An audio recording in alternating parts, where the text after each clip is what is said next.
Step 10. Continue to take personal inventory, and when we were wrong, promptly admitted it. As we work the first 9 steps, we prepare ourselves for the adventure of a new life. But when we approach step 10, we commence to put our AA way of living to practical use, day by day, in fair weather or foul. Then comes the acid test. Can we stay sober, keep in emotional balance, and live to good purpose under all conditions? A continuous look at our assets and liabilities, and a real desire to learn and grow by this means, are necessities for us. We alcoholics have learned this the hard way.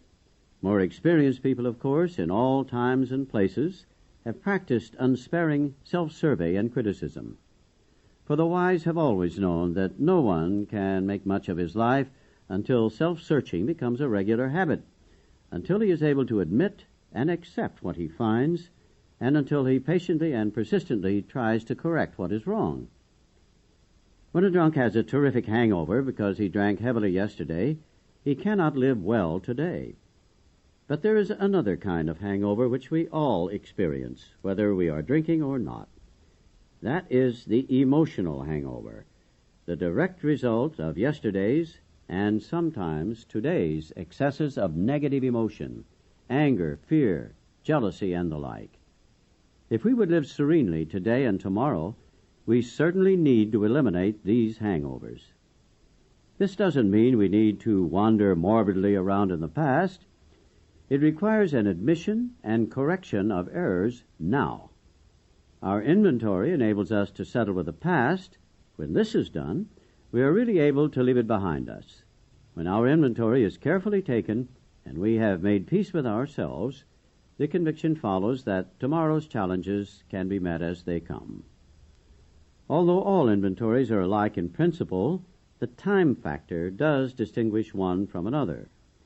There's the spot check inventory, taken at any time of the day whenever we find ourselves getting tangled up. There's the one we take at day's end, when we review the happenings of the hours just past. Here we cast up a balance sheet, crediting ourselves with things well done, and chalking up debits where due. Then there are those occasions when alone, or in the company of our sponsor or spiritual advisor, we make a careful review of our progress since the last time. Many AAs go in for annual or semi-annual house cleanings. Many of us also like the experience of an occasional retreat from the outside world where we can quiet down for an undisturbed day or so of self-overhaul and meditation. Aren't these practices joy killers as well as time consumers? Must AAs spend most of their waking hours drearily rehashing their sins of omission or commission? Well, hardly. The emphasis on inventory is heavy only because a great many of us have never really acquired the habit of accurate self-appraisal. Once this healthy practice has become grooved, it will be so interesting and profitable that the time it takes won't be missed. For these minutes, and sometimes hours, spent in self-examination are bound to make all the other hours of our day better and happier. And at length, our inventories become a regular part of everyday living, rather than something unusual or set apart.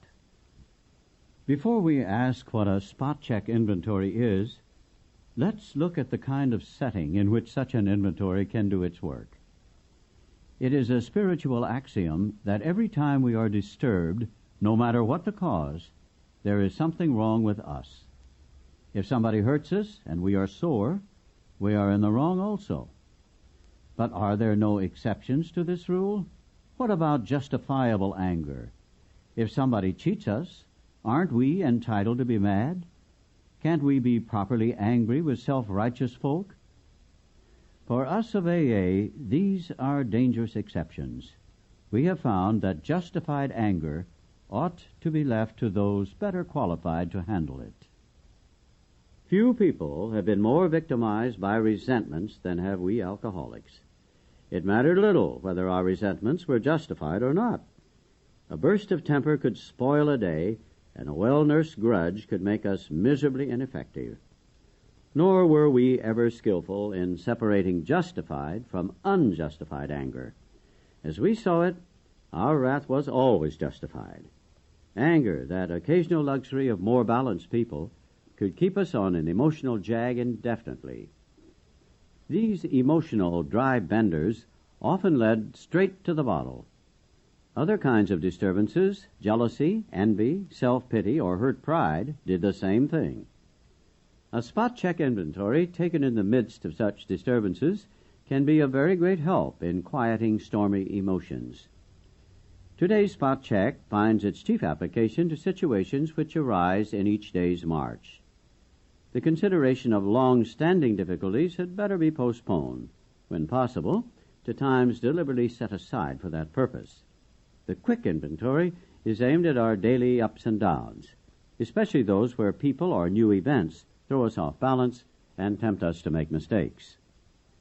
In all these situations, we need self-restraint, honest analysis of what is involved, a willingness to admit when the fault is ours, and an equal willingness to forgive when the fault is elsewhere. We need not be discouraged when we fall into the error of our old ways, for these disciplines are not easy. We shall look for progress, not for perfection. Our first objective will be the development of self-restraint. This carries a top priority rating. When we speak or act hastily or rashly, the ability to be fair-minded and tolerant evaporates on the spot. One unkind tirade or one willful snap judgment can ruin our relation with another person for a whole day or maybe a whole year. Nothing pays off like restraint of tongue and pen. We must avoid quick-tempered criticism and furious, power-driven argument. The same goes for sulking or silent scorn. These are emotional booby traps, baited with pride and vengefulness. Our first job is to sidestep the traps. When we are tempted by the bait, we should train ourselves to step back and think. For we can neither think nor act to good purpose until the habit of self-restraint has become automatic. Disagreeable or unexpected problems are not the only ones that call for self-control. We must be quite as careful when we begin to achieve some measure of importance and material success, for no people have ever loved personal triumphs more than we have loved them. We drank of success as of a wine which could never fail to make us feel elated. When temporary good fortune came our way, we indulged ourselves in fantasies of still greater victories over people and circumstances. Thus, blinded by prideful self-confidence, we were apt to play the big shot. Of course, people turned away from us, bored or hurt. Now that we're in AA and sober and winning back the esteem of our friends and business associates, we find that we still need to exercise special vigilance.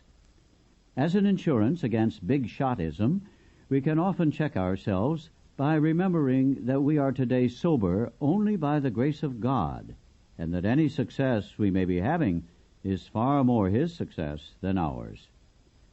Finally, we begin to see that all people, including ourselves, are to some extent emotionally ill, as well as frequently wrong.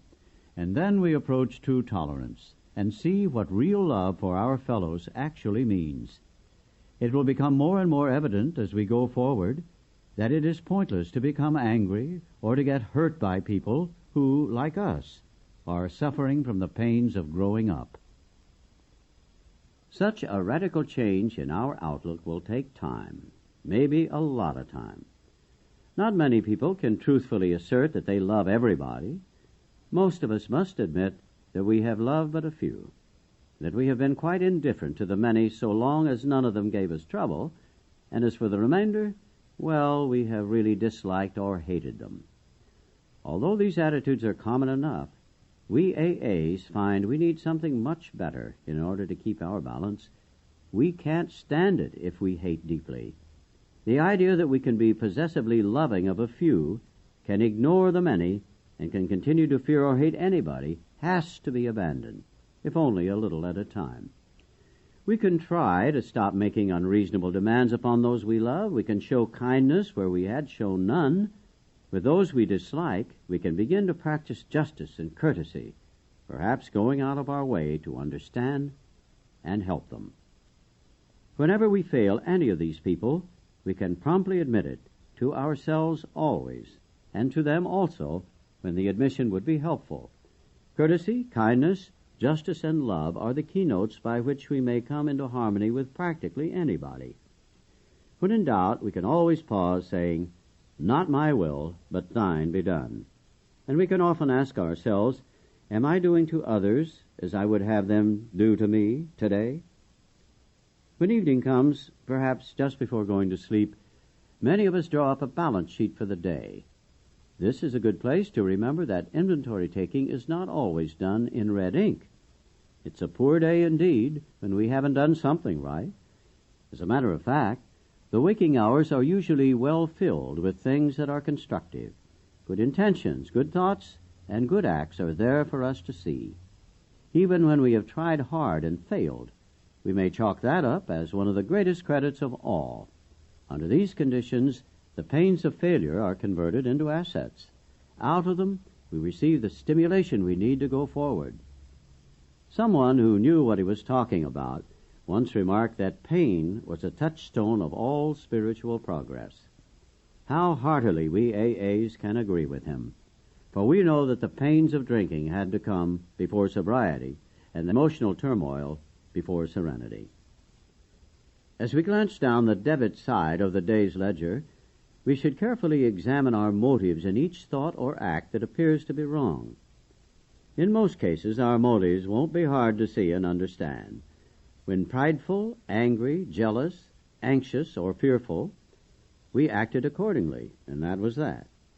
Here we need only recognize that we did act or think badly, try to visualize how we might have done better, and resolve with God's help to carry these lessons over into tomorrow, making, of course, any amends still neglected.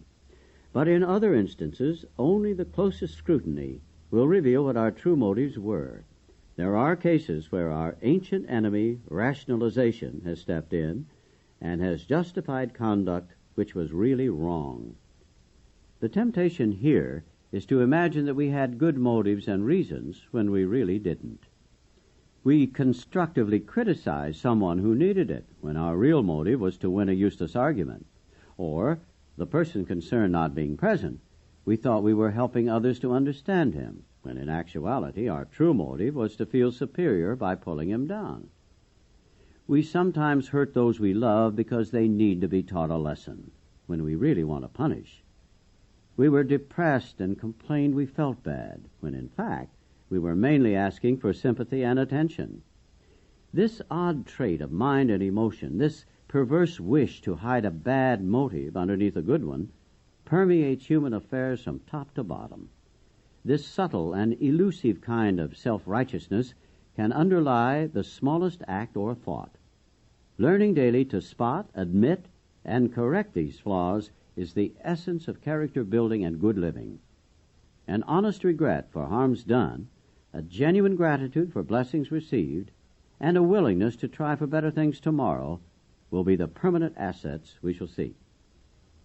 Having so considered our day, not omitting to take due note of things well done, and having searched our hearts with neither fear nor favor, we can truly thank God for the blessings we have received and sleep in good conscience.